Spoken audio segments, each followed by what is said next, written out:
салом дӯстон, хуш омадед ба курси омӯзиши Python. Ташаккур, ки вақти худро дариғ надошта курси моро интихоб кардед. Дар давоми курс кӯшиш мекунам, ки ба шумо ҳамаи маълумотҳои лозимаро омӯзонам. Мегузарем ба қисми шиносшавӣ. номи ман Умар, аз синфи ҳаштӣ боз барномасоз ҳастам ва дар олимпиадаҳои бисёр иштирок карда таҷрибаи беш аз 2 сола дорам. агар ки ба шумо ягон савол ё ки ягон дарсро нафаҳмидед, метавонед ба шабакаҳои иҷтимоии ман, инстаграми ман ё ки телеграм ё ки дар шарҳи ҳамин видео нависед. Ман дар давоми вақти кӯтоҳ кӯшиш мекунам, ки ба шумо ҷавоб диҳам. Мегузарем ба нақшаи курс. хоб, курси мо аз 6 дарс иборат мебошад. Дар дарси якум мо маълумот дар бораи худи Python ва забони барномасозӣ, насб кардани Python ва интихоби таҳриргари кодро меомӯзем.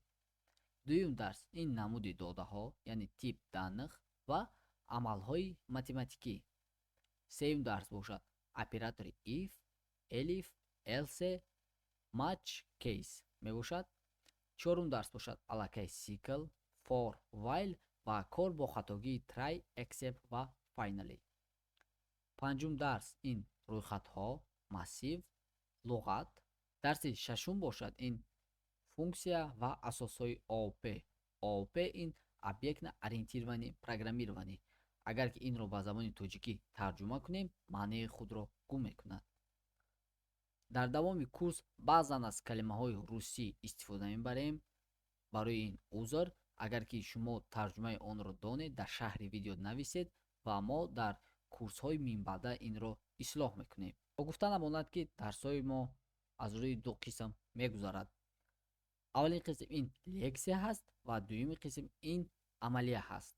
яъне ки мо аввал лексияро мегузарем ва дар бораи ин мавзӯъ маълумот мегирем ва дар дуюми қисм бошад мо инро аллакай дар амалӣ мебинем.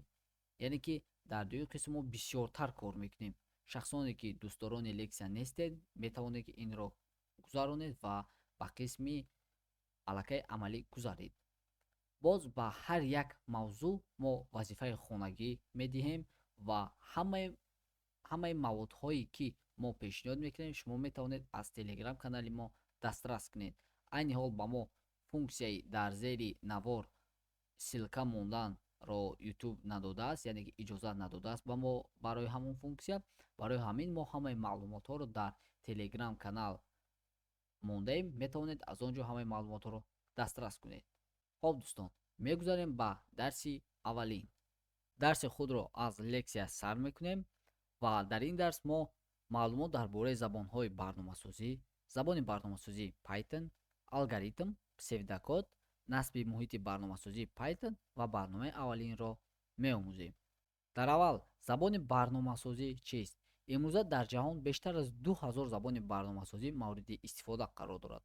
ҳар гуна забони барномасозӣ ба мисли забонҳои муқаррарӣ гуфта, аз алифбо ва синтаксис ва семантика иборат аст.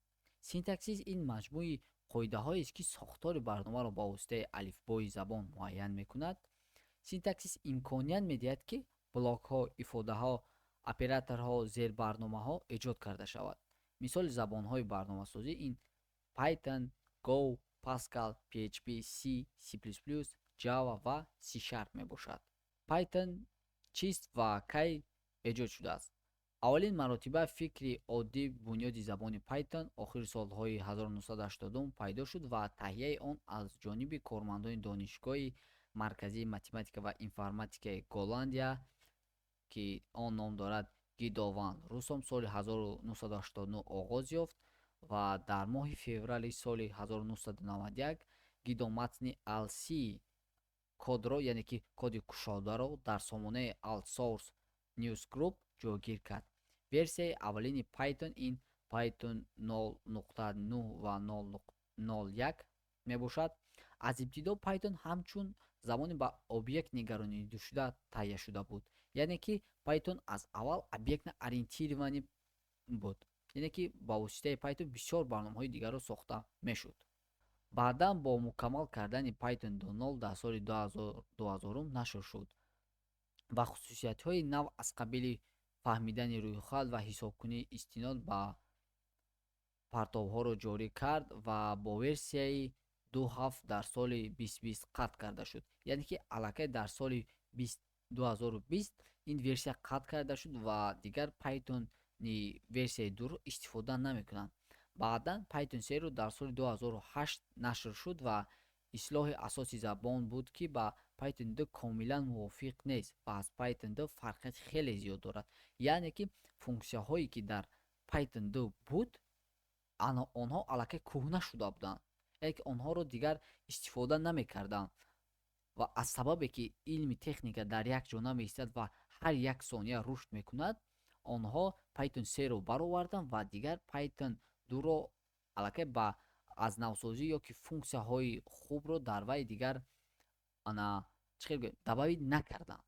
Яъне ки хубтарш Python 3-ро истифода кунед ва курси мо бошад бо Python 3 мегузарад. Алгоритм. Мафҳуми алгоритм яке аз мафҳуми асосии барномасозист. Алгоритм ин пайдарпайи фармонҳо ба иҷрокунанда, ки дар натиҷаи иҷрои ин пайдарпайӣ иҷрокунанда масъалаи гузашташударо ҳал мекунад. Алгоритм дар забони расмӣ, ки ба гуногунфаҳмӣ роҳ намедиҳад, навишта мешавад. Иҷрокунанда одам, компютер, дастгоҳ, автомат ва ғайра буда метавонад. Иҷрокунанда бояд механикӣ ва бебаҳсу мунозира ҳамаи фармонҳои дар таркиби алгоритм бударо иҷро кунад. Яъне ки алгоритм пайдарпай будани амалҳоро мефаҳмонад. Яъне ки агар шумо дарро кушоданӣ шавед, шумо аввал бояд аз ҷой бархезед, 2-3 қадам занед, баъдан дастаи дарро гиред ва баъдан онро ба тарафи худ кашед ё ки ба тарафи берун, то ки дар кушода шавад. Инро мегӯянд алгоритм. Мафҳуми псевдокод. Алгоритм ба намуди псевдокод нависонда мешавад, яъне ки пеш аз код нависондан мо бояд аввал вайро псевдокодашро нависем. Псевдокод ин чист? Псевдокод ин ҳамон чизе ҳаст, ки ба мо мефаҳмонад, ки чӣ кор кардан дар кор аст. Яъне ки ба тарзи ҳарфҳои алифбое, ки одамон мефаҳманд, на компютер, балки одамҳо мефаҳманд, ба ҳамин тарз мо мефаҳмонем. хоб дар ин ҷо дар мисол мо дида метавонем псевдокод чӣ хел мешавад. Мисол ба мо дода шудааст ҳисоб намудани қимати функсия. Дар ин ҷо мо медонем ки f функсия ҳаст ва a тағйирёбандае ки ба мо медиҳанд. Дар ин ҷо a ҷамъи 4 шавад, агар ки a калони 0 бошад. Дар ин ҷо бошад a аз a 4-ро гирад, агар ки a хурд ё баробари 0 бошад. Дар псевдокод барои мо чӣ хел мешавад? Дохил кардани қимати a. Агар a калони 0 бошад, он гоҳ функсияи мо баробар мешавад ба a ҷамъи 4, вагар на, функсияи мо мешавад a тарҳи 4. Баъдан дар охир мо қимати f-ро чоп мекунем ва барномаро ба итмом мерасонем. Вале тарзи кодаш дар Python ҳамин хел мешавад, чуне ки дида истодаед. Мегузарем ба қисми насби забони барномасозии Python. Аллакай дар вебномаи ютубии мо навор ҳаст. Мо дар давоми курс барномаи VS Code-ро, яъне таҳриргари коди VS Code-ро истифода мебарем. Мо дар бораи ин мавзӯъ видеои алоҳида кардаем. Метавонед дарояд дар қисми болои ҳозир мебарояд. Метавонед дарояд ҳамин видеоро тамошо кунед ва барномаро дар худатон насб кунед.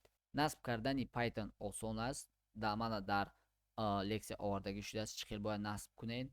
Аз сомонаи шахсӣ вақте ки боркаш мекунед, шумо метавонед дар ин ҷо add Python patch-ро, яъне ки галочка монед, баъдан customization initialization-ро зер кунед ва баъдан ҷое ки яъне ки насб карданӣ ҳастед, онро интихоб мекунед ва install-ро зер мекунед.